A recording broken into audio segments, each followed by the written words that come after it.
Introduction. And thus there awoke in the world the two trees of Valinor.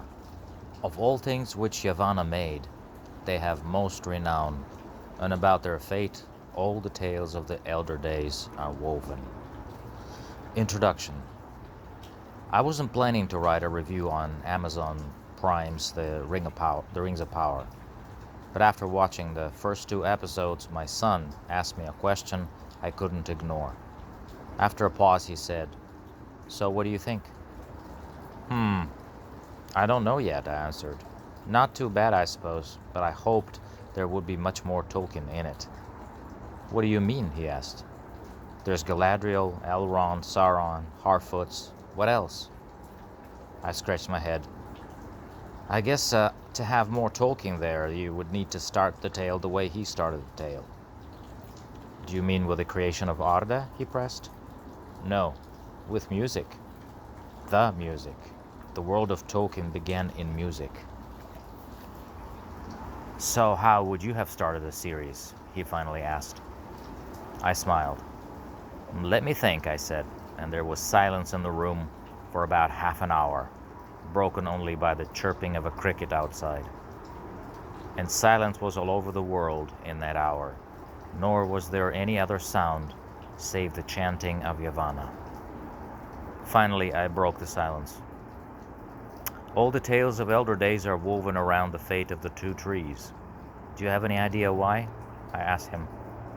He shook his head. "Imagine Galadriel and her brother Finrod sitting by a murmuring brook at twilight." He asked her, "Do you know how the elves came about?" "No."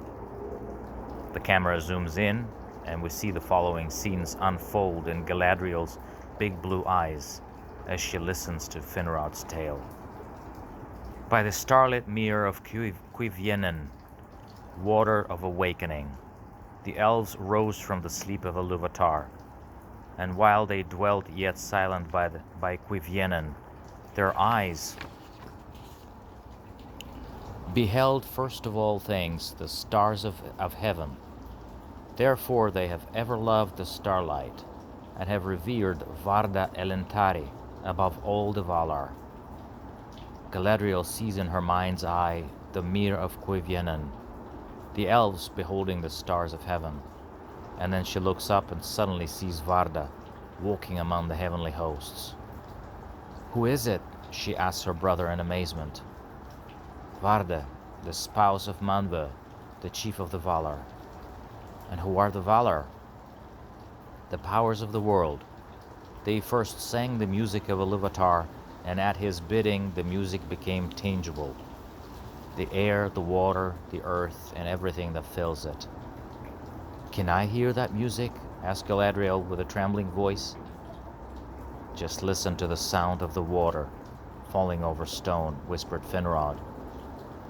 "And it is said by the Eldar that in water there lives yet the echo of the music of the Ainur, more than in any substance else that is in this earth. And many of the children of Ilúvatar hearken still unsated to the voices of the sea, and yet know not for what they listen." "I hear it," said Galadriel, and closed her eyes. Beautiful music starts playing, sounding like a gentle pattering of rain. Finrod tells her how themes of the music of Ilúvatar became the visible elements of Arda, and in her mind's eye she sees the face of Ilúvatar breathing the vision of the world into the void, ere aught else was made. Galadriel hears the themes of air, water, earth, silver, gold, and other substances, and sees the Ainur come out of the breath of Ilúvatar and follow those themes into Arda, while taking physical shapes and forms. The music ends. The vision in Galadriel's mind stops. Galadriel and Finrod sit in silence. Galadriel looks around and puts her hand on her heart. "This music is also in my heart." "Yes, you feel it as flame imperishable," says Finrod. "Ilúvatar put it in the heart of the world, and the world became alive." And then, after a pause, and Melkor seeks after it, but can't find it because it is with Iluvatar. That is why he broke the two lamps, Illuin and Ormo, and that is why he destroyed the two trees of Valinor, for he wanted and hated their light at the same time. He looks intently into Galadriel's eyes. He wants it. Do you hear me? He wants it for himself. He will try to steal it out of your heart. Don't let him.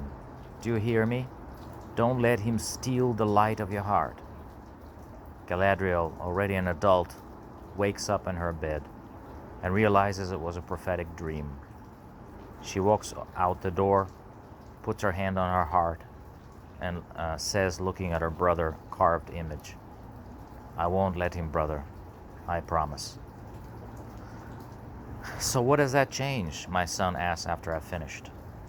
Galadriel has something to live and die for, and we know what gives her the passion to fight evil to the end. "What?" he asked. "The music. Tolkien's world began in music, and she wants to participate in it." "But let's see what the scriptwriters make of it," said I, and we both smiled.